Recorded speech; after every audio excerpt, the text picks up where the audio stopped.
So this is the story of the miserly treasurer.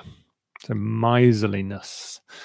Maybe you've not heard that word. It's basically sort of a greedy selfishness, wanting to keep things just for me. It's the opposite of generosity, basically. It's just completely closed off. It's a horrible state of mind. So there was this treasurer, looking after riches, and he was very miserly. Okay, so this is his little story. Long, long ago, there was a treasurer who looked after all the king's riches. His name was Eliza. He himself was one of the richest men alive at the time, but he had all the defects possible in a person. He was lame, hunchbacked, and had a squint.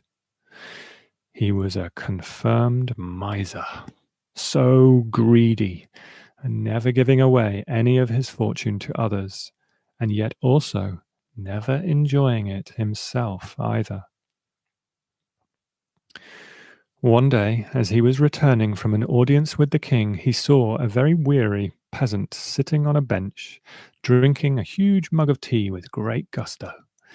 The sight made the treasurer very thirsty for a drink of tea himself, but he thought, I so want to drink, but if I drink, others will want to drink with me, and I would have to buy them a drink. That would mean a ruinous expense. The more he tried to suppress his thirst, the stronger his craving grew. He got home, and as his wife greeted him, she realized something was wrong. Speak, husband, she pleaded. Tell me what you would like, and I will get it for you. Well, he said slowly, I do have a craving for one thing. What is that, my husband? I want a drink of tea, he whispered. Oh, well, no problem, she exclaimed with relief. I'll brew enough tea to serve the whole town. No, he cried. Don't bother about other people. Let them earn their own drink. Well, then I'll make just enough for our street. How rich you are. Then just for our household. How extravagant. All right, only us and our children. Why fuss about them? Very well, let it be just enough for the two of us. He paused. Do you need any? I'll tell you what, I'll brew just a little tea, only for you.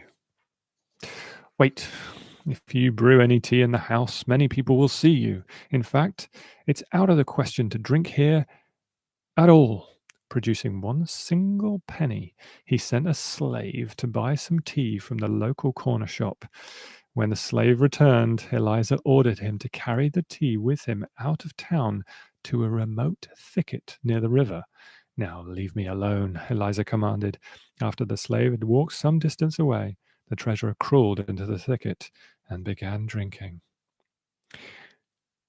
As it happened, just then Eliza's wise old father was walking by and saw just how miserly Eliza had become. He was saddened by how his son's mind had become so tight and selfish. He began to think of a plan to help Eliza. I must make my son see that the things we do always have their consequences. I will help him share his wealth freely with others. His father disguised himself as his son, complete with his limp, hunchback, and squint, and entered the city and went to Eliza's house. None of the servants could tell that he was not their real master. Eliza's father sent for the head guard and ordered, if anybody resembling me should appear and claim to be the master of this house, that person should be ignored or thrown out. Tell everyone of this. Then he went upstairs, sat down on a brocaded couch, and sent for Eliza's wife. When she arrived, she too could not tell that it was not her real husband, because the disguise was so clever. He smiled and said, My dear, let us be bountiful. Let us share our wealth with everyone. Why should we be keeping it all to ourselves? When his wife, his children, and all the servants heard this, they thought, We have never seen the treasurer in this frame of mind. How strange that he has changed so much and become so good-natured and generous. Surprised but happy, his wife answered, Be as charitable as you please, my husband. "Send for the town crier," he ordered. "I want him to announce to all the citizens of the city that anyone who wants gold, silver, diamonds, pearls, or other gems should come to the house of Eliza the treasurer." Eliza's wife obeyed him, and a large crowd of people carrying baskets and sacks soon gathered. He instructed the servants to open the doors to the storerooms, and he announced to the people, "These are my gifts to you. Take what you like. Good luck to you." Townspeople filled their bags and carried away all the treasure they could manage. One farmer yoked two of Eliza's oxen to a beautiful cart, filled it with valuable things, and drove out of the city. As the farmer rode along, humming a tune to himself in praise of the treasurer, he happened to pass near the thicket, where the real Eliza was hiding with his tea. "May you live to be 100, my good Lord Eliza," sang the farmer. "What you have done for me this day will enable me to live without ever toiling again. Who owned these oxen? You did. Who gave me this cart? You did. Who gave me the wealth in the cart? Again, it was you. Neither my father nor my mother gave me any of this. No, it came solely from you, my lord." These words chilled the treasurer to the bone. "Why is this fellow mentioning my name?" he wondered to himself. He peeped out of the thicket and immediately recognized his own cart and oxen. Scrambling out of the bushes as fast as he could, he cried out, "Stop! Those oxen belong to me. You are stealing them. I am the master of my household, and I would never have given you all this. Give them back to me immediately." The farmer remembered what he had been told, that this was an intruder, and said, "You rascal, this is none of your business. Eliza the treasurer is giving his wealth away to all the city." Shaking with anger, Eliza screamed after the farmer, but the farmer just continued singing and rumbled off. Eliza hurried home. When he arrived, he saw the people carrying away all his treasure. "What are you doing?" he shouted. "How dare you do this?" He seized first one man, then another, but everyone ignored him. "Only the king can help me now," groaned Eliza, and he dragged himself to the king's palace. "Sire," he cried to the king, "why, oh why is this happening?" Puzzled, the king replied, "Eliza himself offered the riches to the people of the town." "Sire, I never did such a thing. Your Majesty knows how careful I am about my money. You know I would never give away so much as the tiniest thing.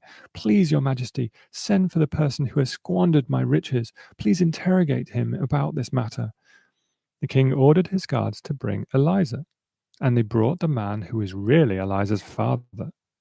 The two treasurers were so exactly alike that neither the king nor anyone else in the court could tell which was the real treasurer.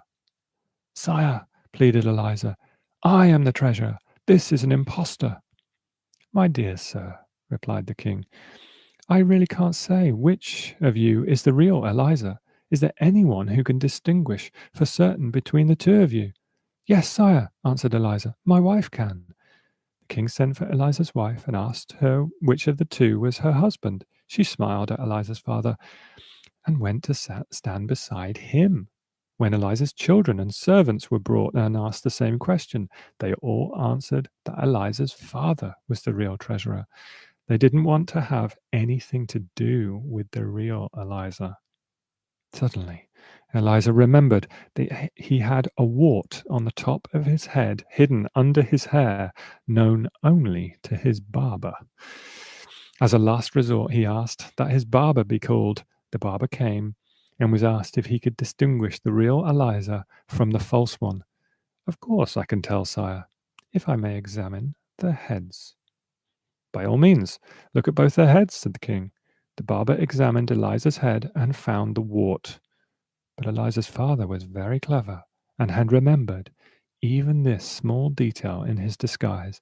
As the barber examined, he exclaimed, "Your Majesty, both squint, both limp, and both are hunchbacks too. But also both have warts in exactly the same place on their heads. Even I cannot tell which is the real Eliza."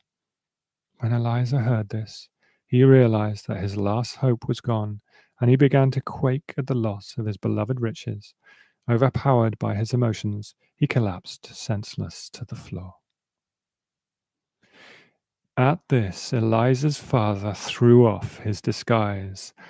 "O king, I am not Eliza," he announced. "I am his father." The king's attendants quickly splashed water on Eliza's face to revive him. As soon as he had recovered his wits, the treasurer staggered to his feet and bowed before his father. "Eliza," his father said, "that wealth was mine, not yours. I passed it down to you. In my lifetime, I was bountiful towards the poor and rejoiced in doing many good things because of my generosity. I am now so happy. But you are not walking in my footsteps. You have become a terrible miser. In order to hoard my riches, you burned my almshouses to the ground and drove away the poor.